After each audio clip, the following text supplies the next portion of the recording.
that's what that is. Let me see. I didn't know you could zoom yourself in. I just learned some shit. I just learned something on here, man. Did I make my voice sound like that live on the air? It's crazy. Let me get the show together. Let's get it started. Let's get it started in here. Let's get it started. Let's get it started in here. Let's get it started. Shalom, Marquise Peterson. I'm just sharing the video rather, and then I will begin the live stream. I know a lot of y'all in church, so that on Sundays be the least interactive days on the Car Chronicles because y'all all be in church. Hey, was Jeremiah Judah in my live stream yesterday? Somebody tell me. I think Jeremiah Judah was in my live stream yesterday. Live now.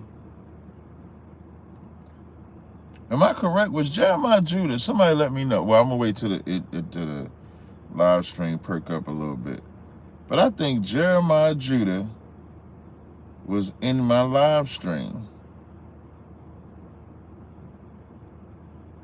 And I don't know why he was in my live stream. It was interesting. Let me share it to my Facebook Messenger. Hold on. Live now. Like, share, subscribe. Let's go fan. Boom. And then let's go TV. Boom. Do I want to edit this video?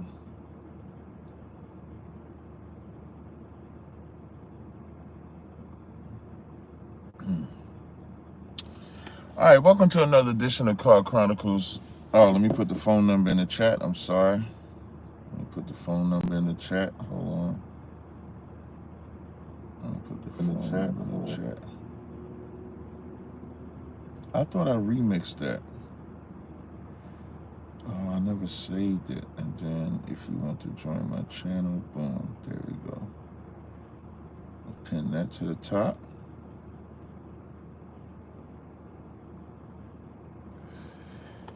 Hey, there's a conference that I'm gonna be uploading at. It's gonna upload, I believe, at 1 o'clock. I think 1 o'clock today. It's from a sit down I had. So I had uploaded this video, on my YouTube, but it cut short, so I had to cut it off. What? Listen, I don't know where Tommy Sotomayor be. Hey, Emilion, man. Emilion, I called you yesterday, Emilion, and you did not answer, man. I called you. I was trying to call you live on the air, Emilion, and you did not answer the phone, man. I don't know what happened, man. I thought we was boys.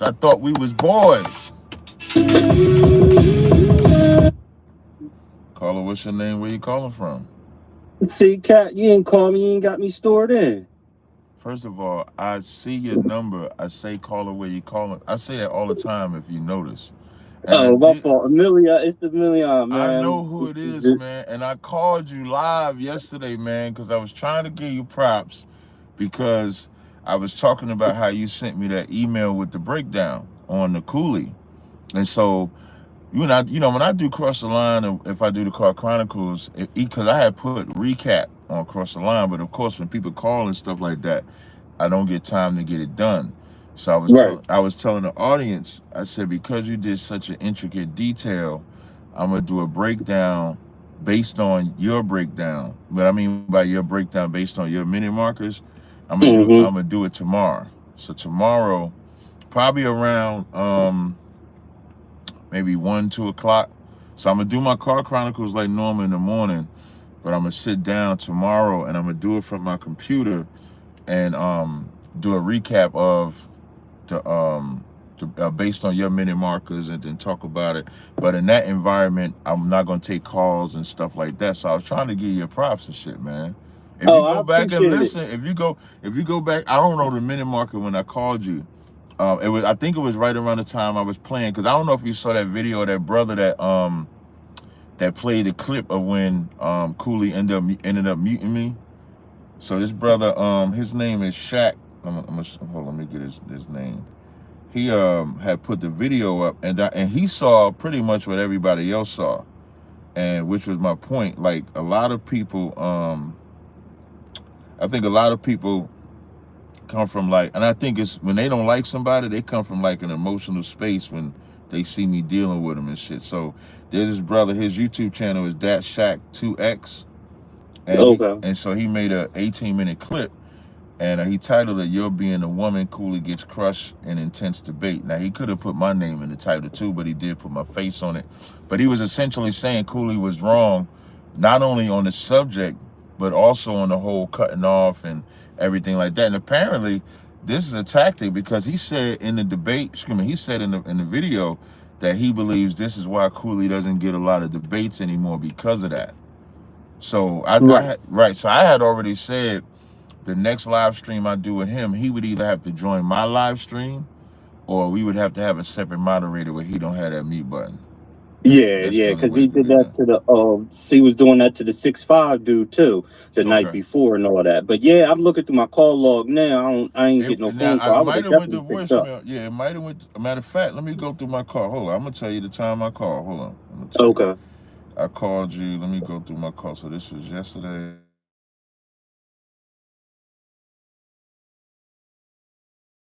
I get a lot of phone calls. Hold on. Was this yesterday? All right. So 302. I called you at 11:21, but it might maybe it went to voicemail, because the voicemail did pick up.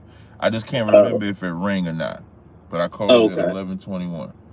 Yeah, no doubt. Cause I seen the live come up, but I think I was busy or something like that, so I didn't even get to check the live. Yeah, and then also I was watching Cross the Line yesterday, and I seen Tazaryach shouted me out closer to the end and everything, and I was like, "That's what's up." I was like, you know what I mean? I've been out to the school too. It's out in Wilmington, but I'm a single father. You know what I mean, with 4 kids, and I actually listen, that's to be applauded. Y'all heard what this brother said? Can you say that part again? I said I'm a single father with 4 kids, and I have my kids. I have my 2 oldest full-time and my 2 youngest 50-50, no courts involved or anything. It's just, figuring out things with their mom and things like that. So it'd be hard for me to get out to the schools because, come 7 o'clock. Just do online. Yeah. I watch it online all the time. What you do with it though, so not just watch online, so like the camp leader in Delaware, Tazaryach, right? Captain Tazaryach. Yeah, tall dude. Right. Exactly. He's like 7 feet. Right. What you want to do is so either one or two things. And when you watch online, there's usually a link for attendance to put your name for the attendance. But let's say if you don't see that, you should text Tazaryach and say, "Hey, I'm in class, introduce yourself." That way we keep track of you. Because even if you can't make the class physically, it's a lot of brothers get their Hebrew name, become officers just coming from the online class. Same thing with sisters. A lot of sisters, they can't make the class all the time, and brothers can't make the class, but they make it online. That attendance sheet is so important. It's important. Oh, what? Yeah, it's important. Do you have Tazaryach's number? I had it before. I know you sent it to me, but I could lock it in now. I know it's 302. Yeah, hold on. Let me get it for you. Hold on. All right, so Tazaryach is 302 467 8837. 8837. All right, bet. Hey, no sweat, brother. And I want to applaud you. Like, I like highlighting, like, they always like to seem like fathers don't exist, especially black fathers. And this brother just said he got all 4 of his kids, you know what I'm saying, and work a job and do all that. And, brother, you should be commended for that. I appreciate it, man. I appreciate it. But yeah, man, I look forward to the breakdown. Yeah, I mean, you did awesome. And you did awesome because, like I was doing it because I was working on Friday, and I was just like, and usually when it's a debate format, it's kind of easier to understand everything. But the way it was kind of like, because like how I was just getting on you about, what I mean, make sure you put on his neck and all that, and all the 2 things. So then, I had to really because I used to be a business analyst. So I kind of look at the debates kind of as a boxing match. Okay. Because I was doing refereeing for a little, not refereeing, judging, amateur boxing and stuff. So that's how I kind of look at debates and things. So that's how sometimes you kind of see, and I start how I noticed with you be on defense a lot, like how you say you be at the away games and things like that. You kind of start off on defense a little bit, kind of filling the guy out, and then you start, and then probably you know what through. You said is exactly how I function on it. So I always come in to see what is the kill shot, because you could come in hot and you might make a mistake. So in the beginning, I just be, listen, feel, like in a boxer, he throwing the jab to, get the feel out and everything like that before you see the kill shot. So that's absolutely how I do it, actually, with everybody. And you could see it in the breakdown when I could start seeing. I was like, all right, he caught him up, but then that's when fully. But it was real crazy. I don't know what if he actually does this consciously or not. But when he cut off his Facebook Live, that's when he started his bullshit. My fault. I ain't even cuss. No. You know what's funny too? I'm trying to find a minute marker when I showed my belt, because I was saying yesterday, I wonder if when I showed my belt, if that made him jealous or made him mad because I had the belt. No, because that was later on. Okay. Because you was talking about the butters. Because you had talked about the butters, and when you reached around to grab the butter, you was like, I got the butters right here. Okay. I wasn't and sure. Then, and then the belt was sitting right there. But then he afterwards, because I kind of I went back to because I watched the rest of your thing that night, your live and everything, people calling in, and then I went back and watched his, and he gonna try to say you set that whole thing up, like you planned on doing that, because that's when you was just like, oh, you forced I planned on doing what, the butters?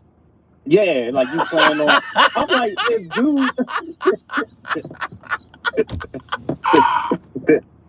The butters in the background damn near all my lives. All the time. Yeah, they there all the time. You just turn around and see this, like, oh, snap. Hey, let me put the plug in. You know what I mean? Right. I'm like, this dude, and I was like, yo, he think too much of himself. He like one of them lame dudes that sat at the lunch table by himself. You know what I mean? Jealous of everybody. So he couldn't wait to turn 18, get in the weight room and all that. And now he think he's somebody. So, like I said, man, and I like how now you realize, like, look, we need to get somebody else in here, because it's not fruitful at the end of the day. It's just like he comes and he acts, and it's like that's why I feel like he be disrespecting us, because he act us like we one of these little chicks that he be having up on his lives and everything, and that's how he be talking to everybody. I think that's what he's used to. I think because he's so used to that, he talks to men like that, and so I think that was like my third interaction. The first interaction was with me and Gorilla Hebrew against him and the white boy.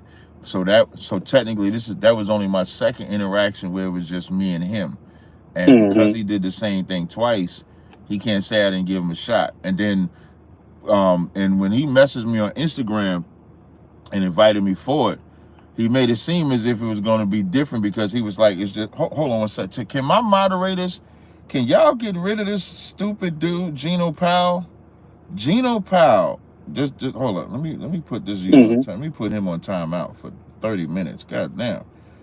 Put that nigga on timeout. Like, god damn. Like, he's spamming the chat with like a million. Anyway, so and it's nothing wrong with him putting the scriptures in there, but he like flooding the scriptures for no reason. I don't understand it. I hope that ain't Gino P. Nah. That ain't Gino P. It's this guy Gino on Clubhouse. He does the same thing. Like, he go in the chat and just start spamming the chat with a bunch of scriptures and stuff like that.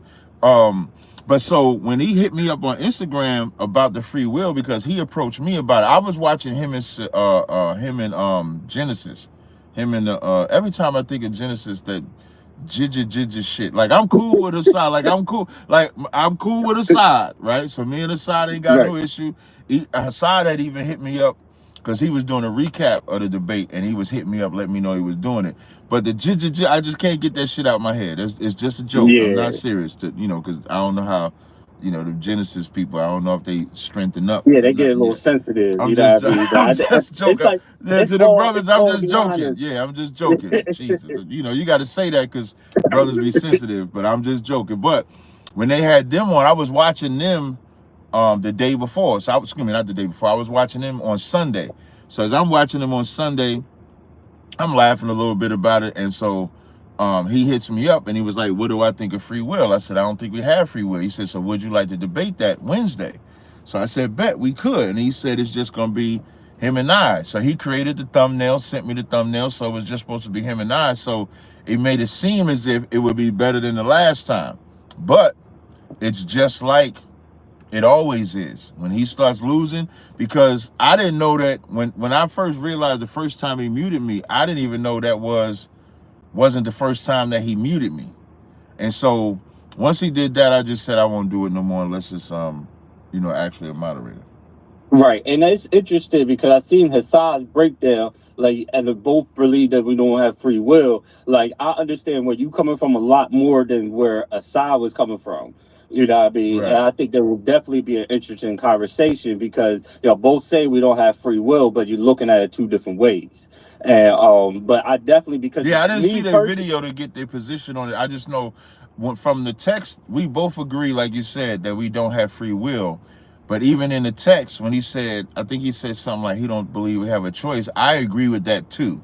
Now, I don't know how he broke it down, but I don't believe I have a choice to obey or disobey God. I just believe I can only obey. So I like how Hassan believes is that like it's almost sounds like it's predestined.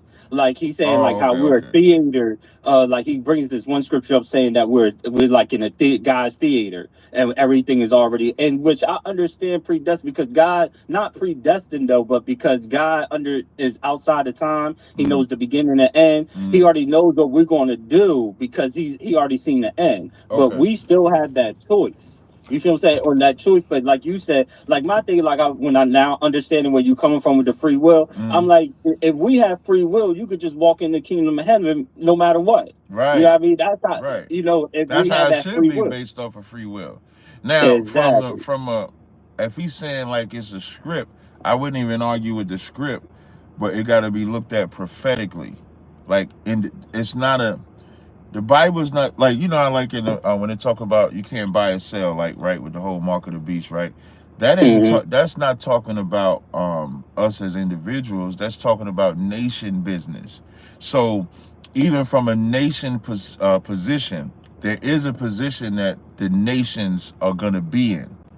From an individual position, it's what you earn. I think if they, I don't know how he expressed it, but that's how it's better to look at it, because if it's predetermined, then Israel should just be all in. But because Israel might fail and Israel might succeed, our individual lives are not predetermined. And what I mean by that, Esau is prophetically going to go in chains. Israel is going to prophetically rule. That's a nation position. But now where the Edomites fit individually, as far as who dies, who lives, that's not predetermined. As far as where Israel fits, as far as who's in the kingdom, who's the great, who the least, that's not predetermined, is what you earn. I think that's where maybe we would probably differ. Because all the good works that people think I'm doing right now, if I go eat pork and smoke weed, y'all gonna say, damn, I thought Cap was one. I thought he was one of them ones. Exactly. So he was gonna make it to the end. Yeah. You know what I mean? But Captain fell off. Like, somebody pray for that nigga, man. Look, man, there'll be a lot of people out here, about to jump off a bridge. You do something crazy like that. I ain't never doing that. But that's I know that. But Most High in Christ, I appreciate, the Lord allowed me to have that type of influence on brothers. That's part of the reason why, I stayed, like you, one of the reasons why I stayed doing the Car Chronicles and stuff like that. My rib motivated me the other day when I think I damn this, because I said something like I just did the class, I did the radio show, I ain't doing no Car Chronicles or some shit. And she said some shit like, what that mean you did that? So you did that. You got, like, the way she said it, was like motivating and stuff like that. So y'all be the reason I do a lot of this stuff and just don't stop, just for right. And same thing, I would say General Muhammad, he's the one that got me stop smoking cigarettes and drinking and shit. That's what's up. You know what I mean? Because you know how he come hard on you. You know what I mean? I'm sitting there listening to my pop, and my pop's a Christian and all that. I'm sitting there listening to my pop, and he's like, you sit there and listen to this dude talk about smoking cigarettes, and you be smoking cigarettes every day. You know what I mean? How you gonna? And you know what I mean? Like my dad getting on me and stuff, and then you got Muhammad on the other end getting on me. I'm like, look, man, and he called me a little like Muhammad, be like, yo, you a little punk if you can't stop smoking cigarettes, and I'm like, right, real talk. And now, General Hyman is that side. Now, your father in 1 Corinthians the 8th chapter, right? There's a script when it talks about eating food sacrificed to idols, right?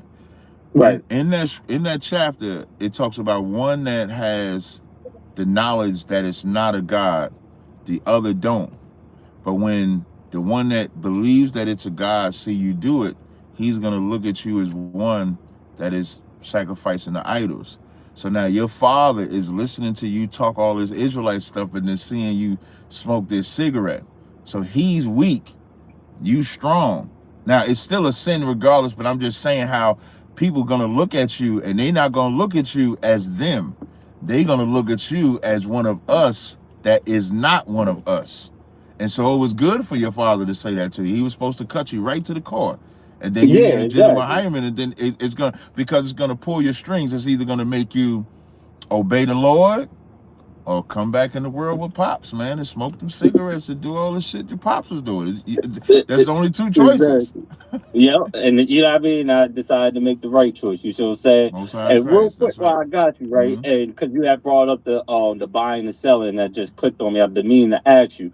Right. So like on the Sabbath, because this is my understanding and things like that. I really don't have scriptures, but on top of this, but like my understanding with the Sabbath, the buying and selling, we should not make, you know, if I was a boss or anything, manager, I shouldn't make other people work. Right. But wouldn't that be the same as if we do go somewhere and, you know, like for instance, like some people say, oh, if I buy a ticket to a amusement park, you know, not on the day of the Sabbath, but on Thursday, but then go on Saturday, you still got people there working. You know what I mean? Some of them are brothers and sisters that's working there. We're making them work because they have to patronize us. Well, you're not making them do anything. Like, because that's this society. Like, this is all on this society. This society, like I put in the title, where did God say the Sabbath was Sunday? So like, for example, Chick-fil-A closes on Sunday. You're aware of that, right? So yeah, right. That lets you know if they wanted to, they could stop business on the correct day. Now they're doing it on the wrong day, but they could do it on the correct day. So that's on them. Now, with that said, you don't have to go to the movie on the Saturday. You don't have to do that. You can go on a Sunday. You don't have to do that.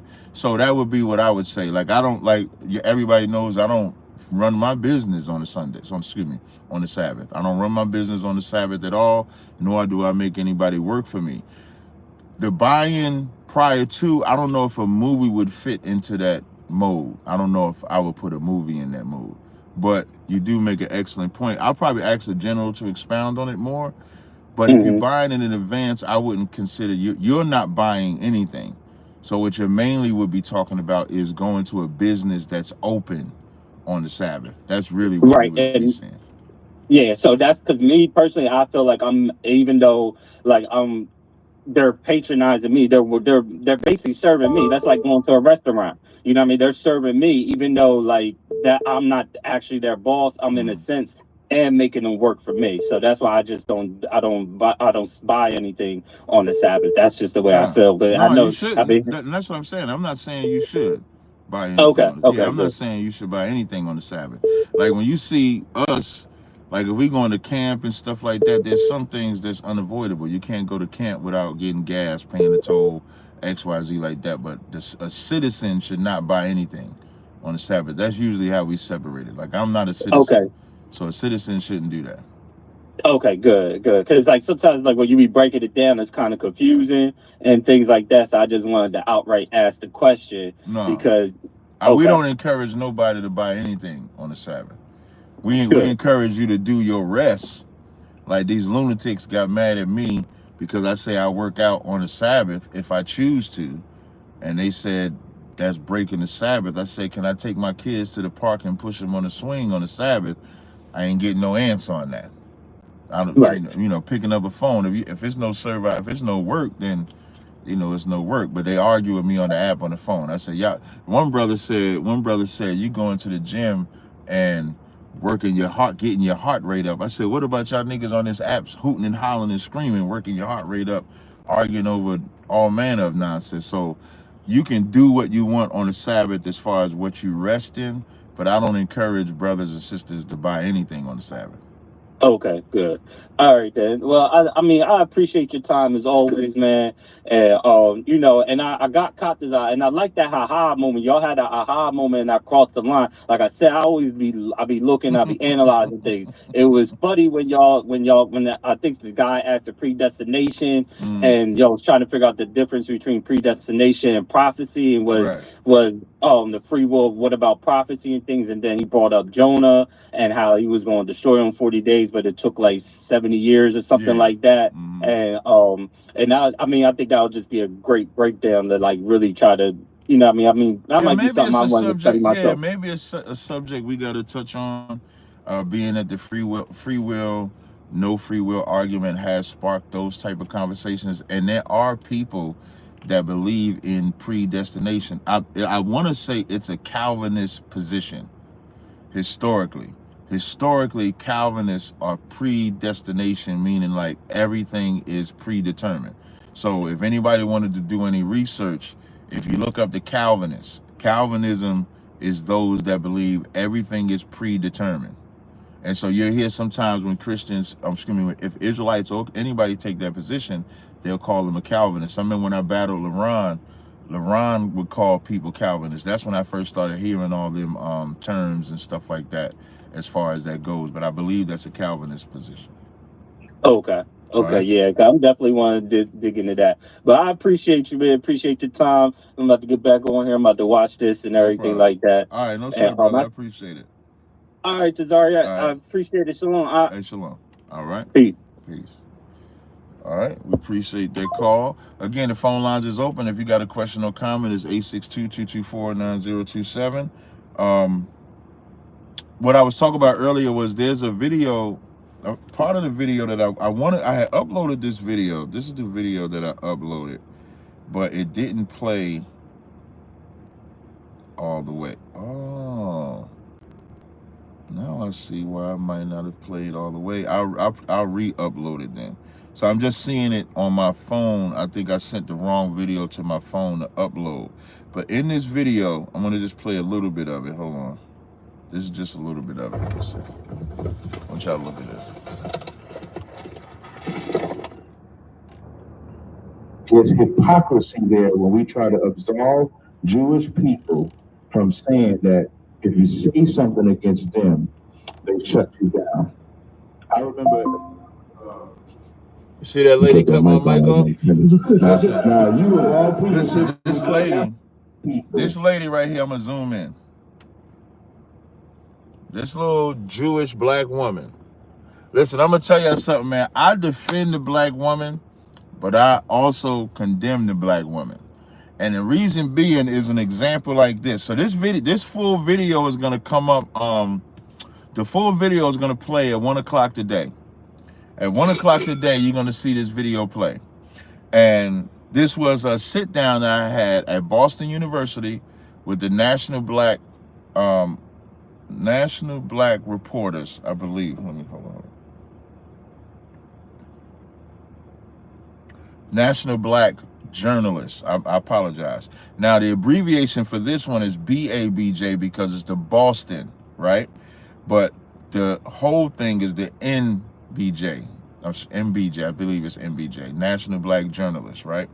So this is the Boston Association. So the National Association of Black Journalism is the blanket.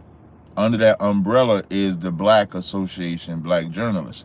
So I had to sit down with them. This was when the Kyrie Irving thing happened. So February for Black History, they had invited us up to have the conversation. So on the panel was like a Christian, a Muslim, this Jewish woman, and myself. And so when you watch the video, you're gonna see she's talking. And so the brother asks a question, and he's like, this is when the Kyrie Jewish thing was real hot. And so he's asking and posing questions about Jewish people. And immediately this black woman starts talking about don't talk about Jewish people or don't talk about Israel because I'm Israel. I'm a Jew. And we're melanated and we're this. And so I started speaking. And when I started speaking and started cutting her, the way the mics were set up is, I think it was only 2 mics could be on at a time. And if you cut a mic on, it would cut the other mic off.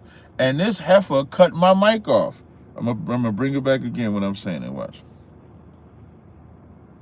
There's hypocrisy there when we try to absolve Jewish people from saying that if you say something against them, they shut you down. I remember. See how she cut the mic off? You cut that mic on. Now, you of all people shouldn't be cutting that mic on as long as you be talking and we can sit there quiet. Now, you of all people shouldn't be doing that. Yeah, she shut me down. She was tired of hearing me talk. Now, she done talked the longest on the stage. They gonna cut her mic on. That was crazy. But she Jewish, wait, so you gotta be careful. Now, wait. Watch what I say. Watch what I say. Be your own people. Cut her mic on. Be your own people. But she Jewish, so you gotta be careful. Now, I'm joking. Now, and let me tell you something. I had a conversation. You see how I said it be your own people? Because that's exactly who it be. It be your own people. And she didn't like when I said they made Kyrie stop playing basketball. Kyrie had to do all his classes and all that, but nobody stopped Jeff Bezos from running Amazon when Jeff Bezos had that Hebrews the Negroes on Amazon since 2015. Since 2015, he had that. Another quick preview I want to give y'all while I got y'all here. Let me go. Let me see, manage my videos. Let me see my videos. I'm going to give y'all another quick preview. Now, you got to be a member to watch this in full, but I'm going to give y'all another quick preview. Let's see. I'm going to give y'all another preview, okay? It's another preview. I see. So when you come in, you actually step on the white man. Okay. Yeah, because this white man, they made him to replace the greatest man. Like even now, just so y'all know what y'all listen, just so y'all can know what y'all watching. This is me and Tyler Oliveira. Tyler Oliveira came to the school 2 weeks ago, filmed the Hebrew Academy. We had a sit-down conversation, so I'm gonna let y'all hear some of it. And we should believe as the Bible says. So that image that right there, for example, that's the real Jesus. That would be a biblical depiction of Christ when it says he had white hair was white, and the texture was woolly, the skin is bronze, so even the garment being green. But this is not Jesus. So this is a Borgia propaganda. That's closer to real Jesus. Yeah, right. So that would be closer. And even if you go before the Renaissance era, you could now, find. I'll tell you what I like before I play this. I like the attentiveness that Tazaryach had, because I'm going to start talking about the Renaissance era, and watch what happens at the part about the Renaissance era. What we do, watch. The real image of what they say Christ and the other disciples like Paul, Peter, Mark, John, they would all be brown skinned people. Then when the Renaissance era, a good book to get is called The Russian Icons, and it'll tell you that they survived the whitewashing that white people did, because white people are not going to serve a God or people that don't look like them. I'm going to highlight again. So now, as this is going, right? But when you read the book, you don't see it. Oh, good. Now, we always talk about the Renaissance era and how the original artwork of the depictions of Christ, Paul, Peter, Abraham, John, were all black in color. Now, you know, black is like a concept. It's so American. It's not something that was, you know, you would be called by what you was. Like, on a side note, somebody was asking the question about the whole, I think in this Telegram group chat that I'm in, it's called God First Gang. Shout out to Corey, right? And so somebody was asking about Greek, and there was a brother in there that made an excellent point. He said, seeing the word Greek in the New Testament is like seeing the word American today. When we read a text, and this is so important because they call Timothy's father a Greek. And so because they called Timothy's father a Greek, it makes it seem like he had to be white because it's calling him a Greek. But then when you go to Mark, the 7th chapter, for example, it says she was a Greek, a Syro-Phoenician by nation. Now it goes more in detail. So imagine reading it today and they say Carl Gass was American because my father was American. So if it says Tazaryach's mother was a Jew, but Carl was American. If you read it as Carl was American, you might think that means it's white. The point that the scripture is making is that the mother kept the customs of Israel, the father kept the customs of Greek. So my mother would have kept the customs of Israel, my father would have kept the customs of America. Because when you say America, if you say I'm American, American is what does that mean when you say I'm American? Because if I'm sitting here with a white guy and they say, are y'all American? I'm going to say, yes, I'm American. He's going to say he's American, but he's white. I'm black. And the reason why I bring that up is because when I talk about black, as far as the artwork goes, I don't want to take away from them being Israelites.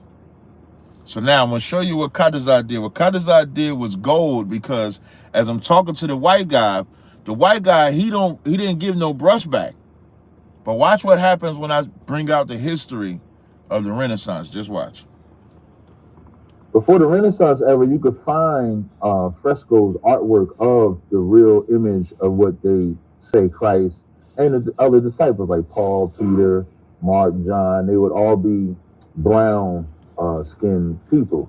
Then when the Renaissance era, a good book to get is called The Russian Icons, and it'll tell you that they survived the whitewashing that white people did, because white people are not going to serve a God or people that don't look like them. So they loved Jesus, just took Jesus, just made him white. But when you read the book, you don't see Watch this book. That's the book I'm talking about. Now you about to the Russian Icons. Now you about to see the book, the Russian Icons. Watch. These are the original artwork and imagery. That's the original artwork and imagery of the Israelites. Look at them. This is where's this from? Educate me. Oh, this is a book called The Russian Icons. So this is artwork that they found in Europe and Russia in what they call the Dark Ages. The Dark Ages was a time when black people ruled Europe. And so as we rule Europe, we're giving out the truth. So when the white man come out of them caves and they start coming in power, the Renaissance era was like a rebirth or a whitewashing, where now Mary, the images of Mary, which would have been black, that you can even find a black image of Mary in the Roman Catholic Church. Even so, they have a black image of Mary with the little baby Jesus is black too. But the Renaissance era, they make it white. So we believe because of artwork that the Israelites are white-looking people, but we always knew that they were black. And so what's beautiful about this is it's not written by us. Do you know the page that it says they survived? That's the other book, but this is the one where once you go to the back, you actually find the Orthodox. Yeah, see like that image there, you can put this on camera. So see how this image is black? This is what's heavy. And then make it I'm gonna pause it right there. I'm gonna pause it right there. Hold up. Let's see if I can zoom it in. Right here, I want to show y'all. When you look at this image, right? Let me see if I can turn it the way for y'all to see it. Let me see. Okay, when you look at this image in the book, you see how they have the black real image of the Israelites, and they're repainting them white. This is what the Renaissance era was about. Before that, and this is the proof of who was the ruling class. The ruling class, oh, here we go. This is what I'm looking for right here. I want to show something else before I show you. I want to show y'all this. There's another book.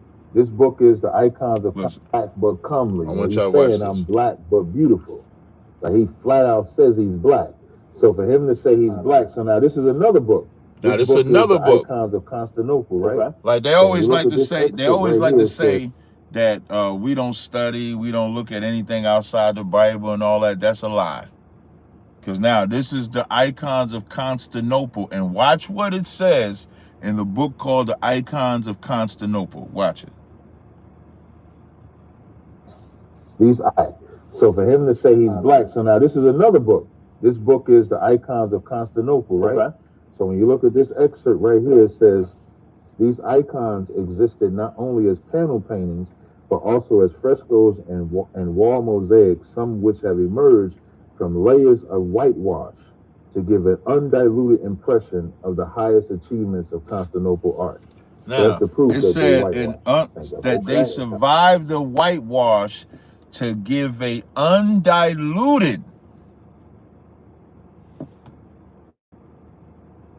And let me tell you why, like, and people don't want to be, whether you want to use the word racist, people don't want to be prejudiced, people want to act like color don't matter.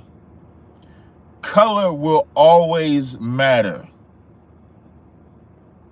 Always. At least in this kingdom. In this kingdom that we live in today, there will never be a time that color does not matter. Never. There'll never be a time. You know that because of white Jesus, white skin, white is bright, the doll test. I'm gonna give you another one. I want to shout out my brother, because since we on the subject of cutting racists and shit like that, I saw this dialogue here, right? It's only 3 minutes and 2 seconds. Do you believe racism exists against black people in America? This is Officer Kazak Ahmad out of DC. He's battling this guy Sneeko the Plug. I believe he works with Fresh and Fit sometimes or whatever like that. So Sneeko, they're having an argument about racism. And Sneeko, now I'm not sure what Sneeko is. I'm not sure if Sneeko's white, Asian. I don't know what Sneeko is, right? But in this dialogue, I'm going to play it. And I want y'all to listen. And what I want y'all to listen to, I'm going to play it. And then I'm going to ask y'all and see, what do y'all think was the flip? Was Filipino? Okay. Okay, no problem. But I want y'all to listen and then tell me, and we'll see if somebody calls in and tell me what was the big part about it. All right, I'm gonna play it. There's racism against every single race. I'm not asking about every single race, Sneeko. I'm asking you specifically about black people. Say it again. Are black people the superior race? According to the Bible, yes. According to you? I go by what the Bible says. God's chosen people. That's what the Bible says. Everybody else, I'm inferior to you. What is your race? I'm Asian. You're Asian. According to the Bible, blacks, Hispanics, Native Americans, the children of Israel are the people God chose to be above all people. That's in the Bible. So you're chosen and I'm not. That's what God says. Okay, and you believe that? Of course. Am I entitled to that belief? I think that's sure you're entitled to whatever you want to believe, no matter how. I'm just checking. Yeah, you can believe whatever you want, but that is a racist belief. And so you're saying that there's a racism problem in America. If you believe that you're superior to other races, you're fighting racism with racism. How do you? Never ending cycle. Now you heard what he said? Yeah. Okay. If you believe, he said, if you believe you're superior to another race, you're fighting racism with racism. That's not what fighting racism with racism is. The only way you can actually fight racism with racism is to do the exact thing that the nation that's being racist to you is doing.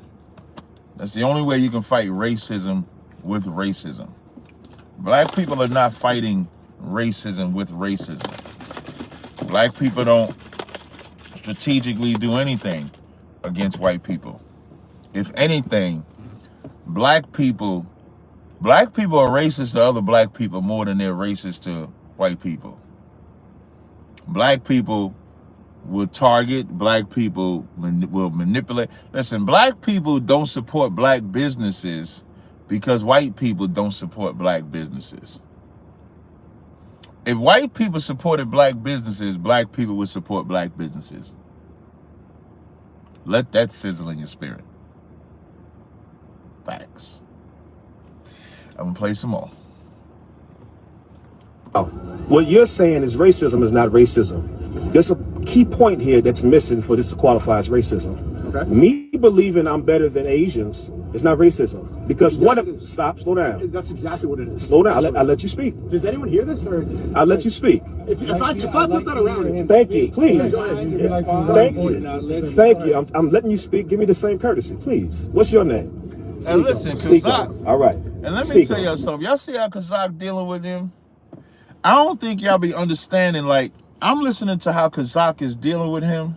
And then I say, that's exactly how I am. There's a certain level of professionalism that shows your superiority. This man is rude. Kazak don't start off rude. Kazak, because the goal, you got to think about this. When you're in a battle, if it gets to the point where I'll tell people, y'all see me on different platforms where it gets to a point where I say, okay, if this is what you're going to do, I'm just going to keep talking and it's just going to be two niggas talking. But if it's getting to a point where you trying to hammer the point, Kazak's discipline here was impeccable. I mean, it was impeccable. Just watch. It get better. It get better. Watch. There's a key proponent that's missing for that to qualify as racism. Power. Okay. I can't do anything. Black people can't do anything to hinder Asians. The definition of racism. But slow down. Racism says nothing about power. Go ahead, speak up. I like the answer. Hold on. Hold on. Say it again. Now, I said I like the answer. I'm gonna tell you right. something. As Sneeko keeps interrupting him, here comes the white man. Let's see the difference in conduct. Watch. Oh, it's power. What I'm talking about is I'm talking about up there the police. Hold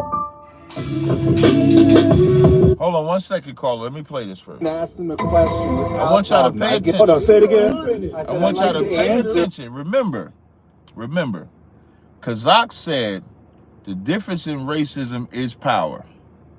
Let's see if the Edomite gets cut off. This is a perfect example. Watch this. You're right on. It's power. What I'm talking about is I'm talking about up there the police. Back it up a little bit. I go up. He's in the middle Sneeko. as Kazak is trying to break it down. Watch Sneeko talk. Here come the Edomite. Watch this. Opponent that's missing for that to qualify as racism. Power. Okay. I can't do anything. Black people can't do anything to hinder Asians. The definition of racism. Slow down. Racism says nothing about power. Go ahead, Sneeko. I like the answer. Hold on. Say it again. I said I like the answer. You're right on. It's power. What I'm talking about is I'm talking about up there the police. I go up there, I can ask them a question without problem. I get arrested, I'm not worried about getting hurt. Whereas I know you would be. Exactly. Because of racism. Exactly. It's a pattern. It's been there. That is racism. You're talking about prejudice. You're talking about prejudice. No, you're talking. You don't know what this word means. You're talking about prejudice and discrimination. Racism is using a system of power to go after other people of a certain ethnicity or this case race. Thank you. Can I say one thing? I mean, so now let me ask you, are you guys denying that racism exists? We established a definition before we continue this. Can I ask Sneeko and Street Polar, do you even believe racism exists against black people? Against every race there's racism. I'm asking you a very specific. Slow down. Yeah. I answered yes. Control yourself. There's racism against black people. Slow down. I'm controlling. I'm asking you a very specific question. And I answered very specific. Do you believe racism exists against black people in America? I answered the same thing. There's racism against every single race. I'm not asking about every single race, Sneeko. I'm asking you specifically about black people. You know why he won't say it's racism against black people? He has to say it's racism against everybody because Sneeko don't care about black people either. Nobody cares about black people. Black people have to start caring about black people. To that caller that called, you can call in now. Was there something else I wanted to play? Wait, let me go ahead and drink my pre-workout. Maybe y'all let me get up out of here quick. It's only 50 minutes. Maybe I get up out of here quick. Thank the Lord. That's because all y'all in Sunday. That's because all y'all in Sunday service. Speed. Hey, the guy speed. Hold on, let me see. All y'all in Sunday service at church. Let me call this guy back. Hold on, let me see.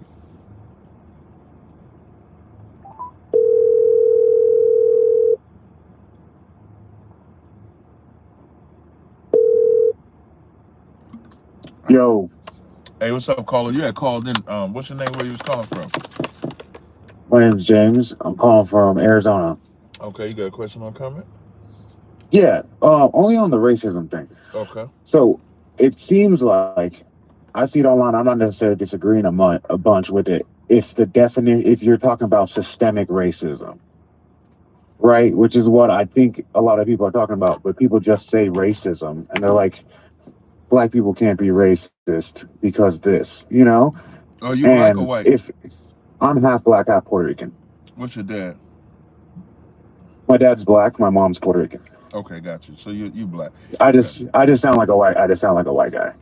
Okay, no sweat. So on the phone. Yeah, I'm sorry. Got you. So when I look up racism, it says prejudice, discrimination, or antagonism by an individual, community, or institution against a person or people on the basis of their membership in a particular racial or ethnic group, typically one that is minority or marginalized. Yeah, so I agree with that definition. Right. But that covers the systemic racism that you talked about, like having to use that word, because it says community or institution. Yeah, but then it says by a community, institution, or individual. No, it says so a person can be racist towards an. It says individual first. It says individual, community, or institution against a person or people on the basis of their membership in a particular racial or ethnic group. I still don't believe that black people can be prejudiced.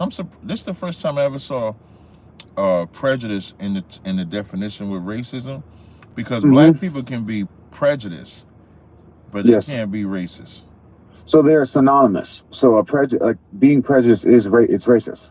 You're just judging someone off of a predetermined view you have on their race. So prejudice and racism are synonymous. That's why it says an individual can be racist with you. Institutional racism, systemic racism, I agree with what you're saying wholeheartedly, and I just think that. So when I look up prejudice, it says prejudice is an unfair negative attitude towards a person or group that's formed without sufficient evidence. It can be based on characteristics like race, ethnicity, disability, sexual orientation, or weight. That's what it says. So that's why they're synonymous, because prejudice can be focused on someone's race. It would be like, it wouldn't make sense to say like, I'm prejudiced versus. Okay. No, I didn't mean to cut you off. I apologize. It's your live, brother. I got it. No. Do your thing.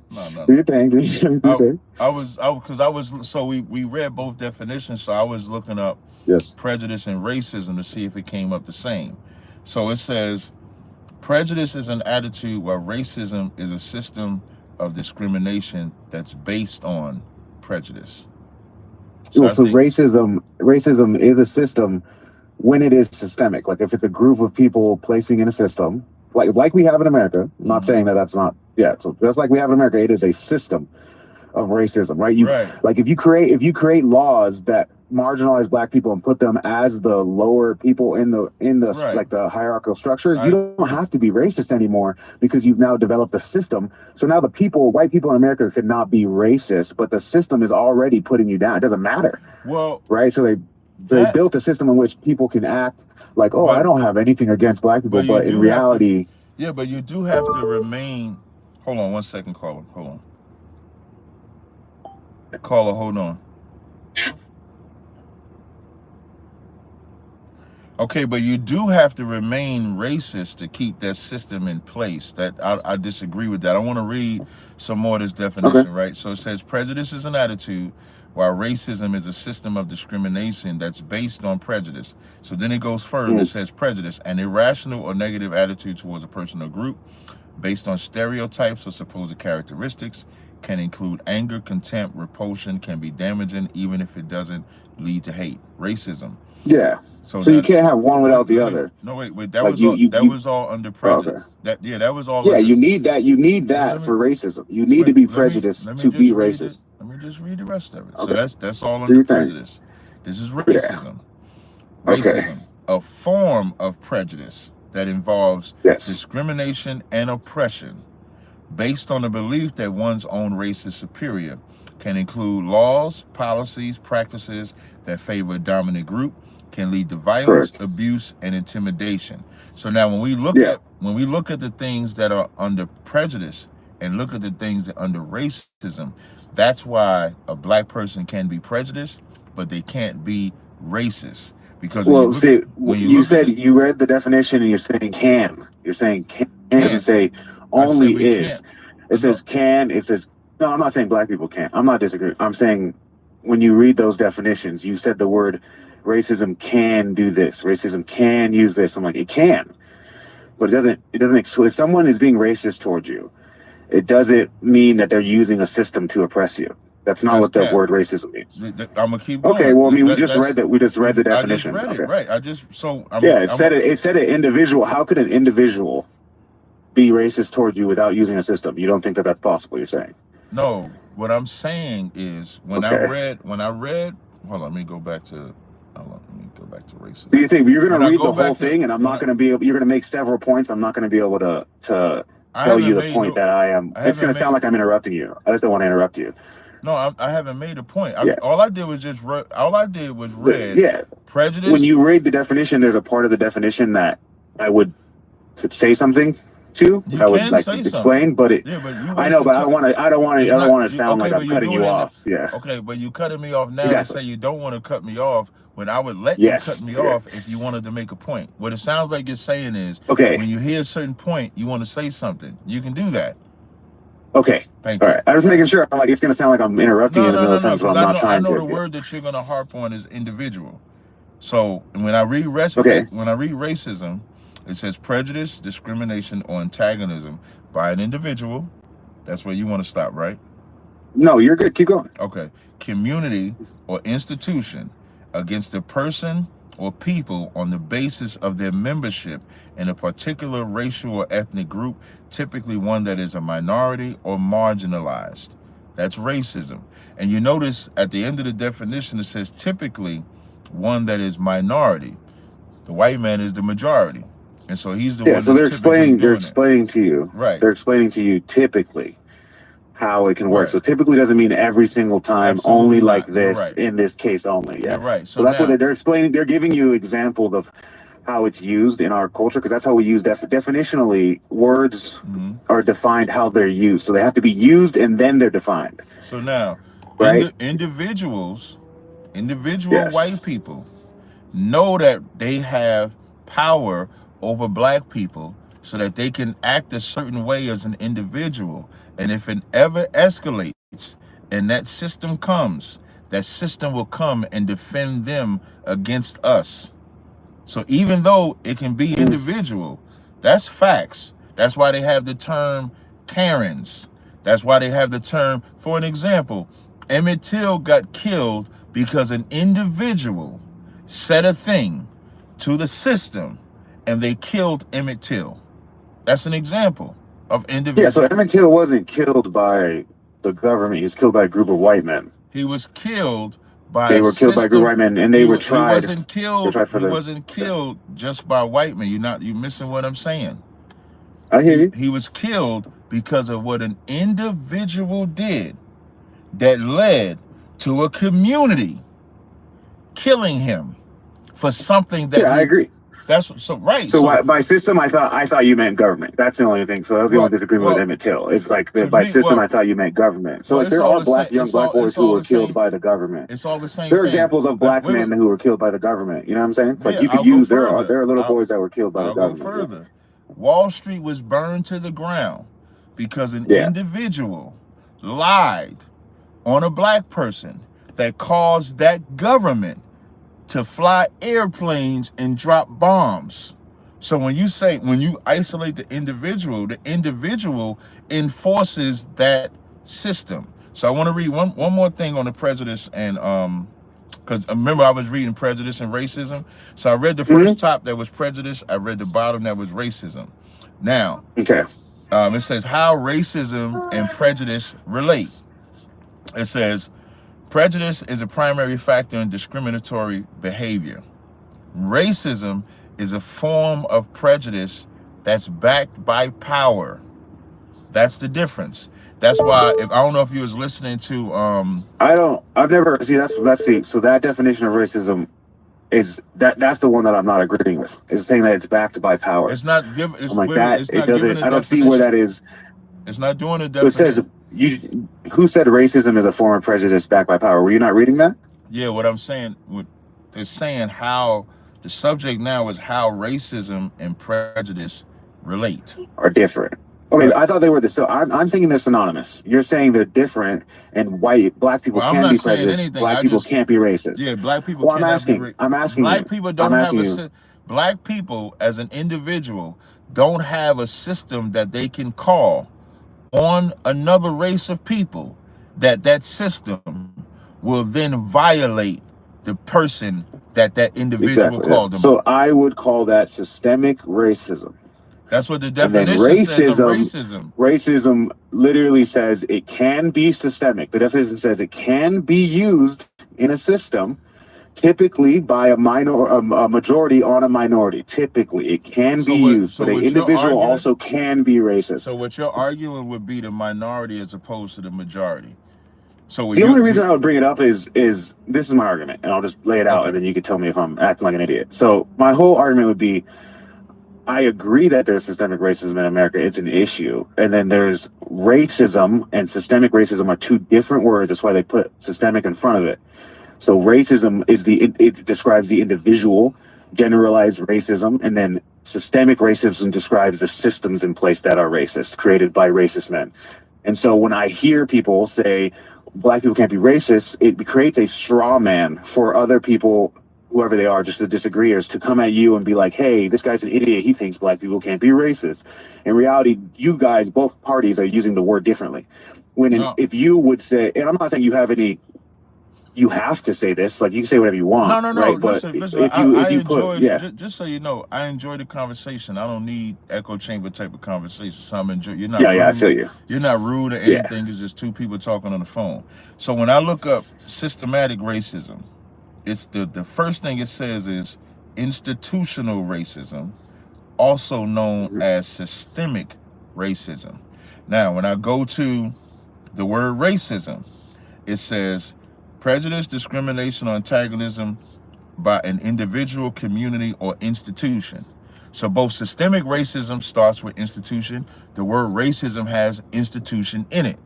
So it has institution at the end. Right. Yeah. So that's what they're saying. They're telling you it could be an individual or it could be in a system. Right. So the only difference between systemic racism and racism is systemic racism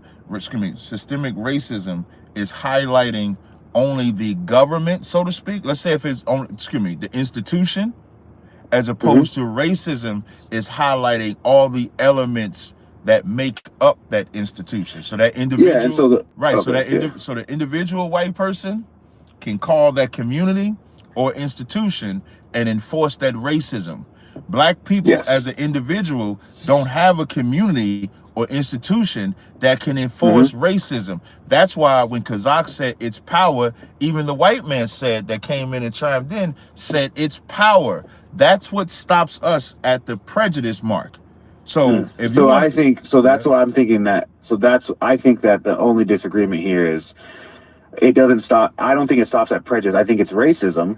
And then because the individual in the definition of racism allows it to be an individual, and then the systemic is the institution that you're referring to. Like, I don't think that black people have a system. So give me what a black person can do with racism. Okay.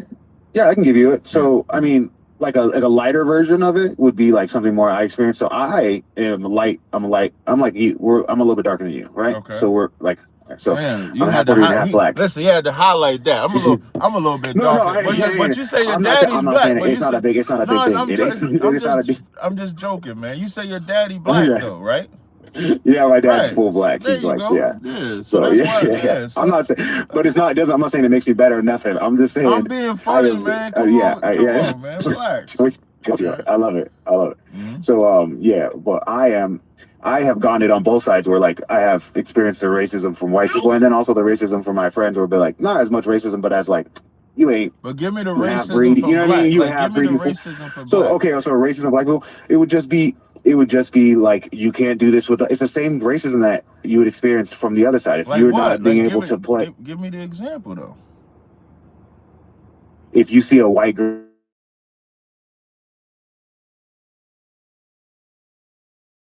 hey, you're ridiculous. It's the same exact stereotypes that mess with the black people. I don't look at that as racism. I look at that as prejudice. I know and what I'm saying is it's both. It is racism. That's why all of them are under. That's why this. Okay. First of all, that's why there's two different words. That's why, exactly. I'm saying prejudice and racism are synonymous, which means they are the same. Like they can be used the same. Systemic racism would be the different. But when I read, you're adding in. I didn't add anything. I didn't add nothing. I just read it right off. I just read it right off the paper. Exactly. No, every time you read it, though, you read that prejudice is in the definition and it is an individual, and then you skip over that and you go to the end of racism. That literally is an example of systemic racism. That's not what I did. What I did was, you say it out loud, but you're not acknowledging the fact that it's there. What that prejudice? The individual can be no. You can be done by an individual. Okay, so remember it either can or it can't be done by an individual. It either can or can't be done by an individual. I said right? I said it can be done by an individual. I agree with you. What example did I give? Let me think. So you're saying the example that you gave to show. Listening is an art. So I'll just say it again. Though. Okay, try to remember. Come on. Let's see if you remember. Okay, so I'm pretty sure you're saying that when a white person acts racist towards a black person, there is a system that they can call upon to enforce the racism. That's exactly what. Okay, so I'm trying to remember. I'm feeling with you. So what I'm saying is, I think we understand each other. What I'm saying is that exact sentence that you said, the system that they can call upon, which is exactly why they developed the term. That's why they can be racist. And that's why we can be prejudiced. Meaning we can both say, here's what I'm saying. Here's the only playing field that we have with white people. We can both say, I ain't messing with you because you white. I ain't messing with you because you black. You got this type of hair. I got that type of hair. We can both do that evenly. Yes. But what the white people can do as an individual is call a power that can cause harm to me. I don't have... Say the system. Say they call upon a system. No, because and then remember systemic racism will make sense. No, okay. I'll say they can call a community or institution, and that's why I gave the examples of when they call Emmett Till, because Emmett Till got locked up. I don't know if you know, Emmett Till got arrested. He got locked up, and they broke him out of the jail. They went to jail, broke him out of the jail. But he was in jail, going to stand trial. He was going to stand trial for. Wait, 1 second though. But he was going to do. But he was going to do it all based on a lie. I agree. I agree with that. So remember, they were using the system, and then the community came in to kill him. But that's not even the only black. No. But I need you to just listen for a second. At the even playing field, the reason why it's prejudice for us, because our power stops at talking to them. Their power stops at killing us. That's what makes them racist and make us prejudiced. We can't lock them up. Yeah. We can't systematically oppress them. We can't do anything except be prejudiced against them. They can do even to this day. You see how you still want to squeeze that word racist in there? Yeah, it's racist. I said, yeah, that's no, it's prejudice. It's the same. I would stop at prejudice. And higher. I'm with you. Okay, so if you I'm with you. We agree on everything you're saying. I just use the word systemic racism because I want people to understand what I'm saying, and I don't want to be strong. No problem. And you can use that word systemic racism. And the reason why I use racism, because an individual caused that community or constitution to exploit or destroy black people. But I do appreciate. And I understand. I'm with you on that, and I understand. What I'm saying is, I understand you. I feel like other people try to straw man you. I'm not even saying they're steel manning you. I'm not saying that they don't understand your argument, and they hear you say that, and then they go, "I can write this guy off," and I find that as not like that's not for me. That's lazy on their part, but it's also not correct. Like it's not right because you have points that you're making that are legitimate, and I'm saying like I like what you're doing. I like what you're saying, and I want you to be heard correctly. I'm like, I think that this is the only point where we disagree, because I honestly, not only is it just an opinion, but I honestly disagree with the fact that it's systemic racism. Okay, hold on. Like hold on 1 second. Hey, there's a guy I don't know if he's watching online. His name is Bori. You're calling me through WhatsApp. I can't answer the phone through WhatsApp. You got to call my number, because if I answer the phone through WhatsApp, it's going to disconnect the other callers that I have. So you got to call me that way. Go ahead. I'm sorry. No, you're good, brother. I mean, I didn't have much more than that. That real topic was really the and then also like some other stuff on the black, because you're a black Hebrew Israelite. Is that what they call the term? Well, we like the term Israelite.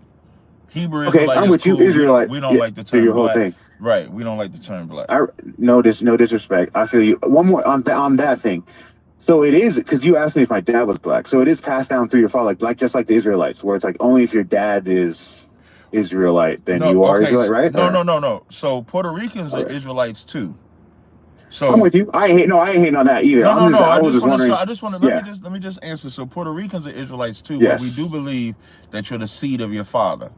So like the reason why I asked you that, because you did sound proper. I won't even say white. I know. I was raised in California around a lot of Mexican white people. And I just be wanting to make sure, because sometimes I remember one time I was talking to this lady, and the whole time I'm calling her sis, and then she's white.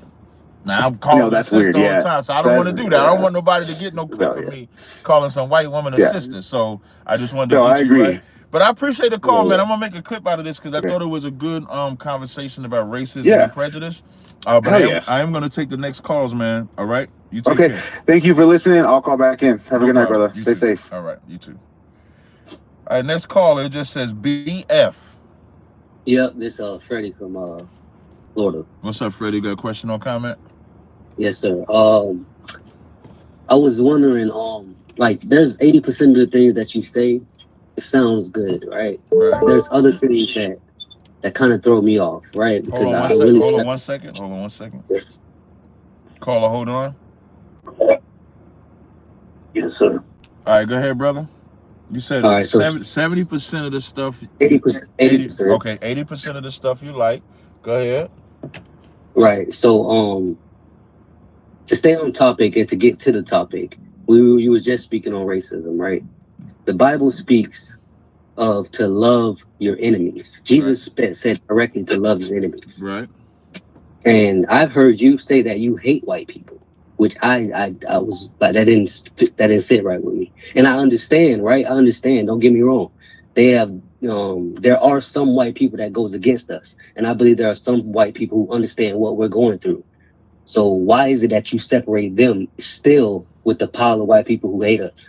Okay, so before we get to the white people part, right? Christ said to love your enemies. Did Christ ever beat people? I'm sorry, say it again. Did Jesus Christ ever beat people? No, he's never beat people. I'm gonna read this for you real fast, okay? This is the book of John in the Bible. This is John, the 2nd chapter. And it's verse, I'm gonna read John 2:13. I'm gonna read to 16, okay? So this is John 2:13. It says, and the Jews' Passover was at hand, and Jesus went up to Jerusalem, and found in the temple those that sold oxen and sheep and doves, and the changers of money sitting. And when he had made a scourge of small cords, he drove them all out of the temple, and the sheep and the oxen, and poured out the changers' money, and overthrew the tables. And he said unto them that sold doves, take these things hence, make not my Father's house an house of merchandise. So did he beat them? No, I think he beat the animals, which caused them to leave because they were selling the animals. So you're saying he abusing animals? I mean, yeah. He beat the animals to cause them to stampede out. That's how you would cause the animals. You know you're not supposed to beat the animals, right? Yeah, you're not supposed to abuse them, but he didn't abuse the animals. So how did he pour out the changers' money? He just you saying he just walked up and just took the money. He's snatching money too. What I'm saying is he walked around. He overthrew. He slapped a couple animals in the butt, probably made them run around, scared them a little bit, and they started flipping. He made cords. He made a small cord and drove them. It says, and drove them all out of the temple. Let me read it again. It says he drove them all out of the temple and the sheep. So who's the all out of the temple? He drove everyone and all the animals. Everyone is included. Wait. They had to grab that. Let's just walk it. So the everyone is the people, right? Right, including. With the cords. Right. So he has cords, or what you might call whip. Right. And he whipped them out of the temple. No, I don't. I think we're just misinterpreting. So how did he drive? So first of all, you said he didn't touch nobody. Then I said he didn't touch no man. That's what I said. But now right. He made them cords and drove them out of the camp. Out of the temple. How could he drive them out of the temple with the cords and not hitting them? What do you think? He just walking up to them and said, "Hey, get out," and they got out on their own? Let me give you an example. Yeah, give me an example. Let's say you came in trying to sell your flock of sheep. Everybody came in, let's say dogs, because we don't use sheep. Let's say you came in with your dog. Everybody got a dog. And we all at this place selling dogs at church. He comes in and he scares everybody's dog out of the church. You're not going to stay at the church. You're going to go run after your dog. That's what's going to happen. Not what first of all, you're omitting the whip part. Well, he took the whip. It doesn't say he beat anybody. He says plural. he drove them out. It says he drove them out. It doesn't say he beat them out. First of all, whips, plural.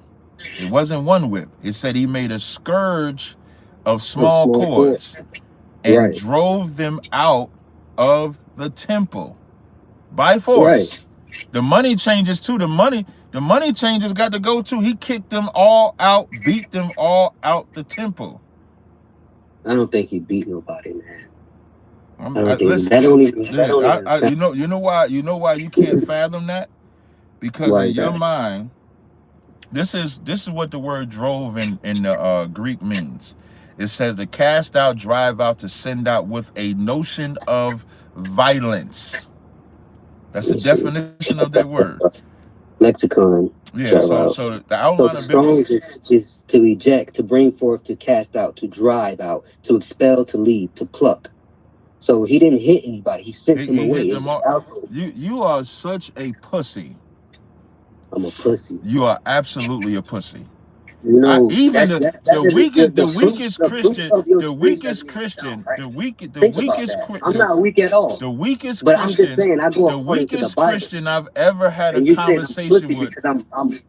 You're pussy because anybody can. No, I'm saying that because you don't think that your king would actually violently do anything. In Luke 19 and 27, on the same subject of enemies, does Christ say, "Those my enemies that were not that I should rule over them, bring hither that I may slay them"? Yes or no? Where's that at? Luke 19.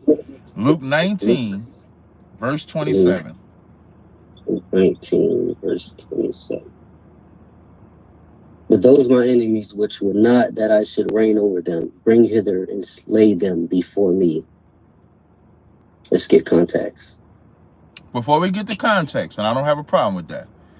Yes, sir. Is Christ about to unalive people? Not at that time. I think I didn't ask about no time. The text says, "Bring hither and slay them before me." Is Christ gonna unalive people based on what we're reading? I have to get the context. We're gonna get the context. Yes. Thank you. And he's gonna do it to his enemies, right? Absolutely. Thank you. I want you to understand that. So when we get to the love your enemies part. So now let's get the context. So when you go up to about verse 16 in the same chapter, right? I'm sorry, verse 15.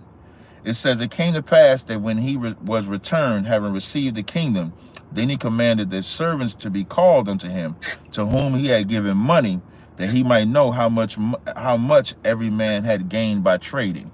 So this ain't even like a white man or nothing like that. This is his servants that he gave a certain amount of money to earn for him while he was gone. You with me? Yeah. So now for time's sake, I'm going to skip a couple of the verses. So it says, verse 18 says, one came saying he had gained 5 pounds. He gave him 5 cities. Another came, said, "Here is thy pound which I kept in a napkin. Verse 21, he says, for I fear, this is crazy. Verse 20 says, and another came saying, Lord, behold, here is thy pound which I have kept and laid up in a napkin. For I fear thee, because thou art an austere man. Now this is talk about Christ. And they feared him because he's an austere man, not because he's vagina.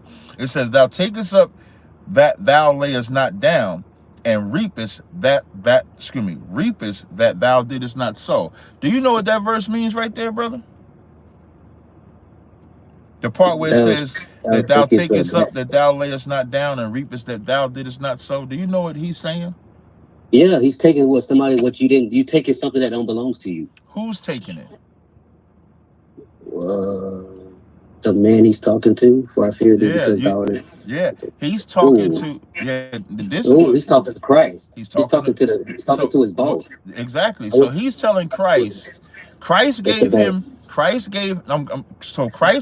some money, and instead of him going to work that money, because he know Christ would take it, he gave Christ the same money back. Right. Instead of working for Christ. Right. We're gonna keep going. Let's see what Christ said. Verse 22. And he saith unto him, out of thine own mouth will I judge thee, thou wicked servant. Thou knewest that I was an austere man, taken up that I laid not down, and reaped that I did not sow. Wherefore then givest thou money into the bank, that at my coming I might have required my own usury. So he's saying, why didn't you invest this into the bank at least? Give me a usury, right? So as he's reading that, that's when he says, then he says, and he stood by and said, take from him a pound and give it to him that have 10 pounds. And after that, he says, those my enemies that I would not, what I would reign over them, bring hither that they may slay me. And so my point in bringing you to these scriptures, Christ did say to love your enemies. But the enemy that he was talking about when he said that was not white people. It was the enemies of each other. Just like today, you have blacks that hate blacks. We are enemies to each other. That's the enemy Christ is talking about. Oh, no, man. The Strong's in that doesn't say that. Because you prove your point, continue proving your point on this verse on how that means that. You just went into a whole nother. No. I'm not saying this verse means that. I'm not saying this verse means that. I mean, that's all I was doing was showing you in John and in Luke is that Christ had enemies that he was going to slay. So when we call the white man our enemy today, we're justified because we're not calling the white man our enemy because he's white. It's what he's doing. Listen, I'm not disagreeing with you that Christ is going to come and destroy the enemies, even our enemies. He's going to repay us. He's going to avenge us for the iniquities that they've done, because it's too much for us to even avenge ourselves. Are we wrong? Are we wrong? Wait, so I'm going to ask you a question. Are we wrong for hating him and asking God to punish him? You're wrong for hating, but you're not wrong for asking God to punish him. So how can you can't have one without the other? You can't. Yeah, you can have righteous anger. You can have righteous anger. Okay. Break down righteous anger to me. Righteous anger is, I think it's like a zeal. You know, anything that goes against the commandments of God. That's where you have this anger. You know, but break down to me examples of righteous anger. Okay, let's see. You want one from the Bible, or you want one like literal? However you want to give it to me. Okay. Okay, a righteous anger. Phineas, right? The son of Aaron. He killed that woman and that man because there was two nations sleeping together. He stuck a spear through them, and God blessed him and his seed for that. That was righteous anger. But why would he kill him though? Because they went against his laws. They went against what? God's laws. So did he hate them? I mean, you got to have a strong mind. I'm not. Listen. Did he hate them for doing that? What he was doing was he was getting rid of the corruptness that I know what he got rid of. I know what he got rid of. But did he hate them? I don't think he hated his brother. No. He just had to do what he had to do. Sometimes he didn't hate that they was losing wars. And then let me ask you something. Let me ask you something. But I'm gonna tell you, because the example that you gave, you messed yourself up with, and you know it, Because I'm about to ask you something real quick though, so we can get on the same page. Okay, right? No problem. What's your definition of hate? I'm glad you asked that question. But I also want to touch on righteous anger, because what you said about Phineas, I agree, and we have righteous anger. So my definition of hate is the Bible's definition of hate. So like in Ecclesiastes, the 3rd chapter says there's a time for love and a time to hate. You're familiar with that, right?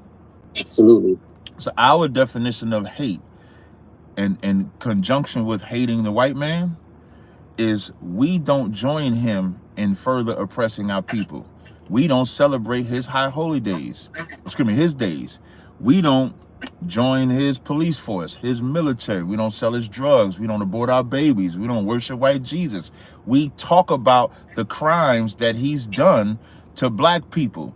We tell our people not to join him, because every time we've joined, just like Phineas unalived them, is the same way we joining the white man is why we're losing. The only difference is because of Christ, we can't unalive white people like Phineas unalive them, but we can speak. So our hatred is our speech and separation, but we don't harm white people. I understand what you're saying. I agree with what you're saying as far as the ways of the heathens. We must hate the ways of the heathens. But for example, let me give you another example. You can't hate the ways of the heathens without speaking against the ways of the heathens. Absolutely. I'm not saying that. I'm talking about. But that's all we're doing. No. I said if a white person, you're separating. You're including the white people who are not trying to be like the other white people. You're hating them all in one. That's what I'm. When Phineas, let's look up Phineas, right? The story of Phineas. Why did he kill them again? Because the guy was sleeping with another nation. The guy was sleeping with another nation. Did that woman of another nation, did she hate Israelites? I don't know. She clearly loved one Israelite, right? Yeah, the white women love only one thing about black men. Wait. That's crazy. That's crazy because that's true. But she at least loved one Israelite, the man that she was sleeping with, right? Right. So now, even though that one heathen loved Israel, God hated it, right? Right. Even though that one heathen loved him, right? So you now, want to know why? Wait 1 second, because remember you said what you're trying to do is isolate white people and make some good ones and some bad ones. You want to know why? Mm-hmm. Please tell me why. Do you want to know why? Let me show you here. Let me give you a scripture, You said you're gonna give me a script. Wait, before you do that, I wanna stay with this analogy. I'll gladly let you get your scripture, but I want to give you this analogy. I'm trying to get the scripture where he killed them, because what makes this important, based on what you said, what you want us to do is look for good white people. God doesn't care about good white people. God cares about us. The Bible says we should not marry their daughters nor their sons, and seek not peace, so that we may be strong. So as you want us to search out these good white people, God don't want us to search out them good white people. The Bible says... I'm not saying to seek them out. That's not what I said. That is what you're saying. That's not what I said. So then why can't we... Why do what? I said, why do you include all of them as if they're all one people like they did us? Because because God includes... Was there righteous Israelites when Jerusalem fell? Were there righteous? Of course there were. Then why did Jerusalem fall? I know what you're about to say. Then why did Jerusalem fall? Because he judged the nation, not just the people. Thank you. So when we speak against white people, we're judging the nation, not the people, not the individuals. I don't know if you know me or not, and I ain't saying that you got to know me. I'm not saying it like that. I sit with white people, have conversations with them all the time. I just did a whole documentary with a white man. When that white man came around me, I didn't say, get on your knees and shit like that, or nothing like that. Because we don't speak on an individual white person basis. We speak generally. Right. You understand? But God judges as a nation.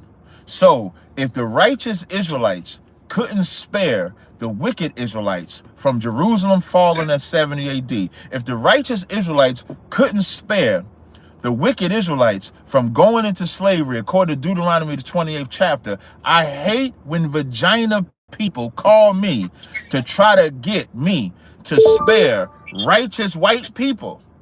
When God is not going to spare righteous white people, God is going to judge white people as a nation, just like he judged us as a nation.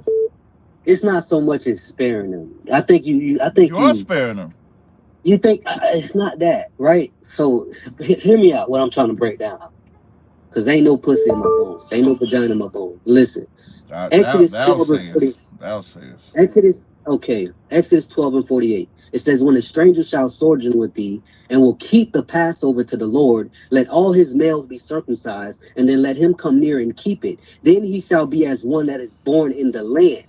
For no uncircumcised person shall eat thereof. So God is telling you that these people can't actually be amongst you. They can't be like you. They can't have the kingdom like you, but they can be among you. Let's go even further. I heard you speak on saying that, oh, I can beat white people. He's gonna beat the hell out of that white man. I'm not gonna lie, that was funny. But I had to think about it. In the Bible it says, if you knock out your slave's tooth or his eye, you have to let him go free. Y'all out here talking about killing them and all this other craziness. That don't even make sense. We're talking about God's judgment. So now let me show you. Well, no problem. So let me show you a Bible verse, right? This is Jeremiah 51 and 20. I'm gonna read it. It says, thou art my battle axe and weapons of war, for with thee will I break in pieces the nations, and with thee will I destroy the nations. Is the Lord going to use Israel to carry out judgments against the other nations? Can we get context? Verse 19.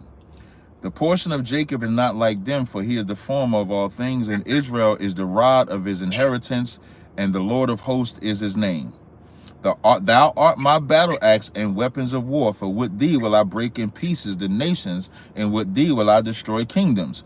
And with thee will I break in pieces the horse and his rider. And with thee will I break in pieces the chariot and his rider. And with thee also will I break in pieces man and woman. And with thee will I also break in pieces old and young. And with thee will I also break in pieces the young man and the maid. And will also break in pieces with thee the shepherd and his flock. Do I need to keep going? No, you good. What's your point? What is your point? I'm gonna make a clip. I'm gonna make a clip out of you too, nigga. A lot of these white people are going to be destroyed. I'm not disagreeing with that. You're trying to make it seem like I completely disagree with you. But you're telling me that's not what I'm saying. You started this conversation by saying that I can't hate the white man because Christ said to love your enemies. And what I was establishing was that first, that Christ beat people in the temple. Christ gave the parable, he has enemies. The enemies that Christ was talking about was the enemies of Israel. There's a northern kingdom and southern kingdom. That there was never supposed to be a northern and southern kingdom. It was only supposed to be one kingdom. Why did we become two? Because we became enemies to each other. And today, and then you gave an example when you said I couldn't hate. You gave an example of Phineas. And Phineas, and just to get the context, it says, 1 second, I'm just trying to get the verse. This is Numbers 25 and 17. It says, now the name of the Israelite, I'm sorry. I'm trying to get the exact story. But I'll get it for you. Well, no, for time, because I gotta wrap up soon. It's my pre-work. Right, yeah, my pre-workout. You said what you say? What you say? I think you started shaking right now. Yeah, the pre-workout kicking in. So, but the point of Phineas hated that they was losing. You know, they was losing wars because that one Israelite was sleeping with that Midianitish woman.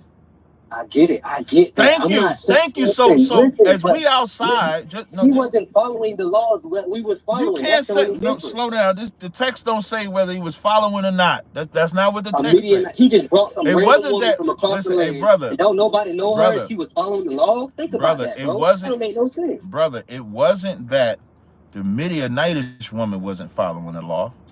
It was that the Israelite wasn't following the law.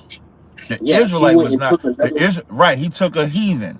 And so now, what do our black men love to do? They love to take them heathens. What do them black women love to do? They love to take them heathens. You see how that ugly ass white man that Serena Williams got? And that's why we stay destroyed. I know. Okay, so we gotta come. Facts. So now we have to come out here and teach against this enemy. We have to have the same anger that Phineas had. The only difference is we not unaliving no white people. Phineas's anger and hatred, because his people was dying, he unalived his own to stop the Lord from letting them lose. Our anger is just like that. But because of Christ, we can't be out here doing that. We can't do that. Can I give you one more thing before I let you go? Before you let me go. No sweat. We was talking about hate, right? And the definition of it. And I wanted to make this clear, right? The Bible says God loved Jacob, yet he hated Esau. And we need to understand the definition of hate. That definition means that I choose one over the other, not that I actually hate that person. It's almost like when Jesus says, if you don't hate your mother, father, sister, daughter, son, you can't join me. He don't expect you to hate them. He just expects you to choose them. God expects us to hate. Your love is qualified by your hate. Think about God couldn't have created this beautiful earth, this world with hate. It doesn't even make sense. He created the white man as a vessel of dishonor. He created him that way. Yeah, I can see that. But also, he also created the foolish. He said it. The Bible says, I create the foolish thing. He will turn the foolish things of the world to confound the wise. You understand what I'm saying? That's right. And the foolishness of the white man got us so caught up in the white man's ass. When we come out here and say we got to separate, it be cats saying you can't hate them all. It's some good white people. When there was no good enough Israelites to save Israel from the Most High's wrath, but y'all searching out good white people to save them from God's wrath. You want to know why I know you don't hate the white man? You want to know why I know you don't hate the white man? Why? Because if you got hit by a car, you was drowning in the lake and your hand was hanging out, and it was a white man with his hand hanging out, you gonna grab his hand. You gonna allow him to save you. So don't tell me you hate them. You might have a righteous anger towards them, but you don't hate them. It's always some black vagina that bring out the craziest scenarios. So I'm drowning in the water. I'm drowning in the water, and I see a hand reaching out. And you think I'm going to think about the person's hand and the race of the person, or am I going to be concerned about drowning? Now, first of all, I can swim, first of all, so I'm not going to drown. But let's say in that scenario, I'm just looking for a hand to get me out of the water. Now, when I pull it out, when I get pulled out and I see that it's a white man, I will say, this is a decent white man for doing something that normally they would have unalived us for. Will you hate that white man? Yes. Will you hate that white man? No, you would still hate him? No. It's not, again, it's not about hating individual people. What I'm saying. That's what I'm saying. We're playing semantics right now. We're not playing. No. You're playing semantics. Because when we say we hate white people, we're not talking about every individual white person. And just because the white man, the white man gives a gift, just because he gives a gift, it can't destroy your heart. Like, just because, let's say that white man does that. It ain't even got to be nothing that extreme. If the white man hires you for a job, it does not mean that now I got to love all white people because he hired me for a job. If a white man does heart surgery, if a white man delivers a baby, it doesn't mean now I got to love all white people because the only reason I'm in this captivity is because of his people. If a black person saves a white man, that white man is going to take that saving, but he ain't going to switch up and start loving a whole bunch of black people. That don't even make sense. I'm not. All I'm saying is love your people first, man. That's all I'm saying. But that's saying, the only smart thing. That's the only smart thing you said all morning. Love We've your been people agreeing first. with that. I don't believe you. On what you believe. That's the first thing I said. I'm getting clarity on what you believe. I ain't coming up with some answers. I'm trying to find out what Captain Tazaryach believes. I'm gonna make a clip out of you too. I'm gonna try not to put the word vagina in the title. I'm gonna try. I'm just telling you ahead of time. So if you see it, he can't say I didn't tell you ahead of time. All right, it's cool. It's cool. Whatever, however you feel about me, man. Whatever. That's how you feel. All right, no sweat, brother. Take care. Thank you. All right. That man is pure, adulterated, used up vagina. That man is a whore that been on the street for 20 years.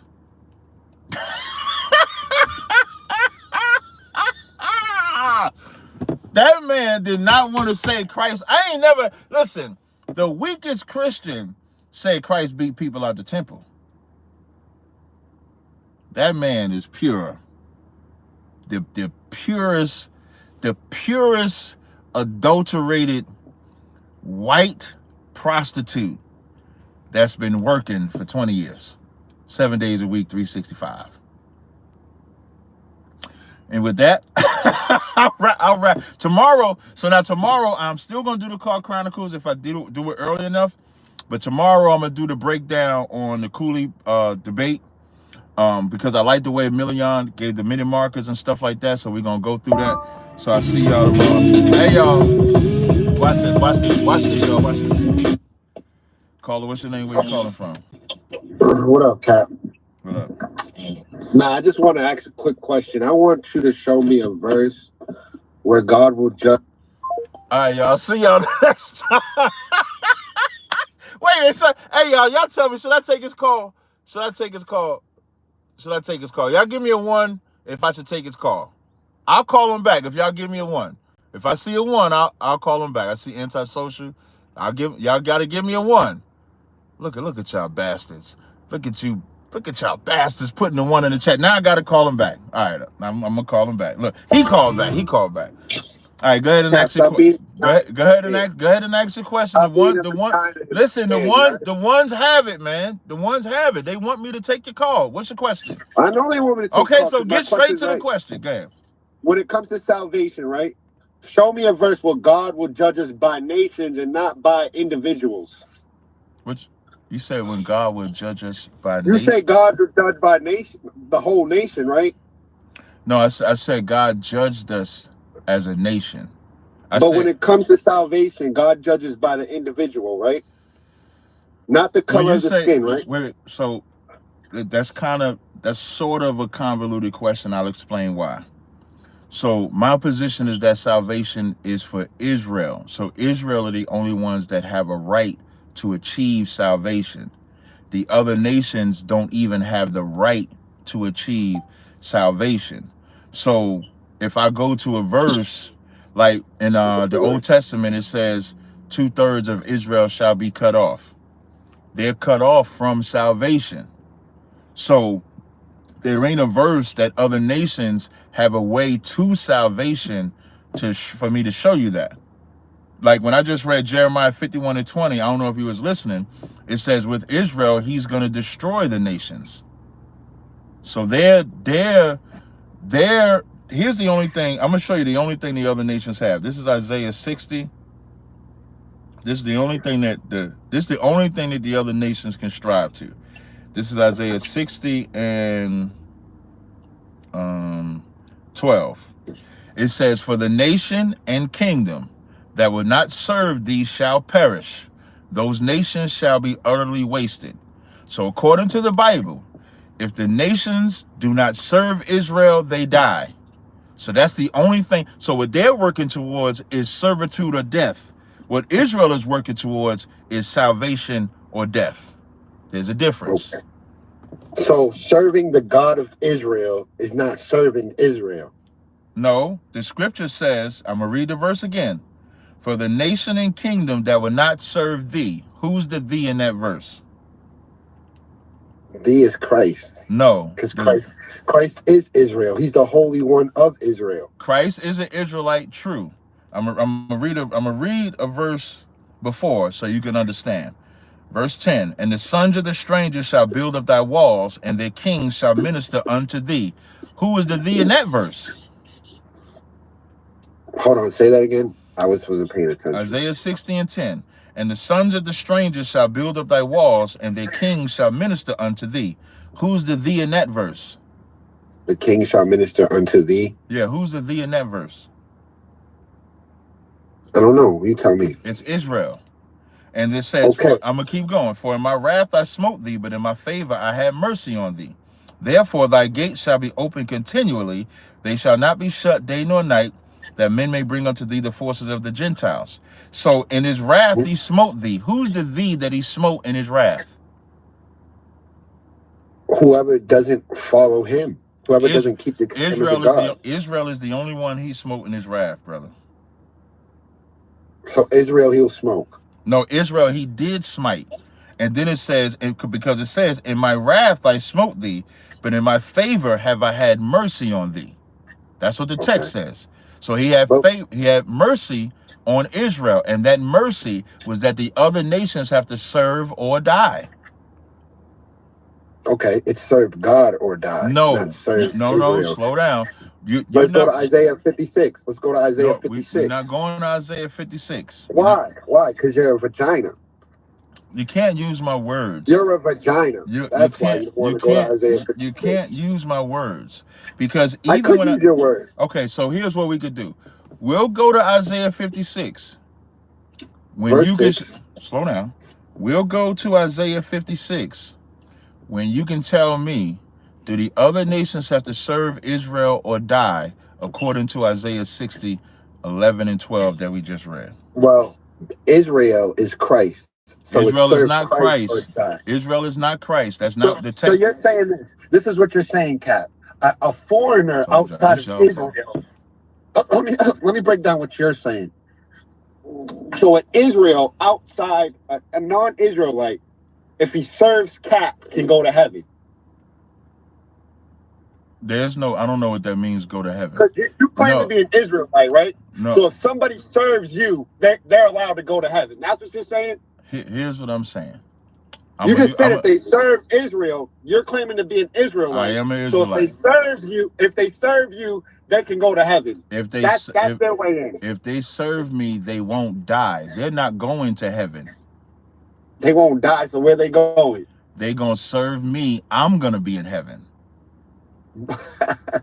Have you read Revelations? Have you read the New Jerusalem will come to earth? There will be a new earth and a new heaven. No problem. The humble will populate the earth. One second. Relax. You don't even know what you've been talking about. Look at it. In the kingdom of heaven, the servants are not in heaven. Only the people ruling over the servants are in heaven. If as a white man had his heaven, we serving him, we wasn't in heaven. So how is this? Did the Bible not say that the New Jerusalem? That's y'all fault, man. That's why I don't be taking this call. That's y'all made me take this man's calls. That's y'all fault. The live stream's over, dude. The live stream's over, dude. You can stop calling. That's y'all fault, man. I blame y'all. And if I don't have a good work, I'm gonna blame y'all even more, because that's y'all fault for making me take that man's call. That's my bad, Cap. I didn't even realize who that fool was. Listen, look at Antisocial. I love Antisocial. You see what Antisocial did? Antisocial said, "That's my bad, Cap. I apologize. I didn't realize that this fool was a body bag. No sweat. Appreciate it, Antisocial. And y'all all need to donate to the super chat. Pay your tithes. Pay your Passover fee. Do all of that. I'm about to go into the gym now. Try to get a good workout in. So until next time, Shalom Israel."